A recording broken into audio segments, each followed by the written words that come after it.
Hello friends, good evening. Welcome to my channel Ankush Agarwal share market. Market as usual सुस्त था। मेरे को लगता है धीरे धीरे ड्रिफ्ट करते जा रहा है नीचे की तरफ मार्केट। और जो इंडिकेशन मिल रही है मार्केट को, मार्केट समझ नहीं पा रहा है किस वे में लेना है। मेरे को लगता है हम लोग नहीं समझ पा रहे हैं किस वे में लेना है। मार्केट ऑलरेडी समझ चुका है और धीरे धीरे धीरे धीरे नीचे ड्रिफ्ट होते जा रहा है। लेकिन पूरा फोकस अब बजट पे आ रहा है कि बजट में ऐसा कुछ राहत का पैकेज मिल जाए, कि ऐसा कुछ मोमेंटम मिले मार्केट के लिए कि मार्केट संभल जाए। क्योंकि अगर 2024 में देखें तो ओनली 8% का रिटर्न दिया है निफ्टी का, जो कि फर्स्ट 6 मंथ में तो बहुत ज़्यादा दिया था, क्योंकि लास्ट 6 मंथ में पूरा मार्केट नीचे ड्रिफ्ट हो गया और जैन भी अभी तक में पूरा ड्रिफ्ट होते जा रहा है। तो सबका फोकस ये है कि बजट में कुछ ऐसा न्यूज आए, कुछ शेयर मार्केट के लिए ऐसा कुछ फेवरेबल चीज आए कि मार्केट कुछ मोमेंटम पकड़ पाए। क्योंकि इस मोमेंटम में तो कुछ समझ में आ रहा नहीं कि कैसे किया जाए मार्केट।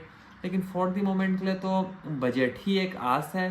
तो बजट में कई सारे बैंक्स, कई सारे एनालिस्ट और कई सारे ब्रोकरेज का रिपोर्ट आ रहा है कि ये हो सकता है, ये हो सकता है। तो मॉर्गन स्टैनली का मानना ये है कि ₹10 लाख तक के इनकम में इनकम टैक्स फ्री होना चाहिए, उनका विश है और एक एक्सपेक्टेशन है। और 15 लाख से 20 लाख के बीच में 25% टैक्स लगेगा, उनका मानना है। तो इनके तरफ से तो एक अच्छा न्यूज आ रहा है कि 10 लाख तक टैक्स फ्री हो जाएगा, लेकिन देखना पड़ेगा क्या होगा। और वो सोच रहे हैं कि जो फिस्कल डेफिसिट है वो FY26 के लिए 4.5% रहेगा और डिसइन्वेस्टमेंट टारगेट रहेगा 35,000 करोड़ का।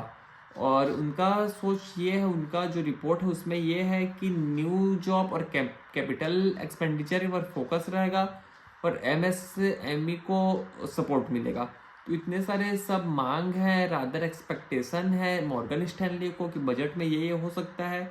लेकिन मेरे को लगता है कि एक्सपेक्टेशन हर साल कुछ भी रहता है, लेकिन उसमें गवर्नमेंट ऐसा खड़े उतर के नहीं आ पाती है। मेरे को लगता है पर्सनली अगर STT कम हो जाए और जो कुछ ही दिन पहले जो long term capital gain tax और small term capital gain tax जो हाइक हुआ है, अगर उसमें फिर से कम हो जाए तो मार्केट में पॉजिटिविटी होगी। STT तो मेरे को लगता है होना ही चाहिए। स्टैम्प ड्यूटी वगैरह तो कोई चार्ज ज़्यादा रहता नहीं है, GST भी कोई ज़्यादा नहीं रहता है। तो STT और अगर LTCG और STCG अगर कम हो जाए तो मार्केट में पॉजिटिव देखने को मिलेगा। लेकिन बहुत कम चांस है कि ऐसा हो पाएगा। लेकिन मार्केट को एक ट्रिगर तो चाहिए ही चाहिए, क्योंकि 1 वीक बचा है अब बजट को। लेकिन मार्केट का कुछ ट्रिगर ऐसा समझ में नहीं आ रहा है कि कैसा होगा।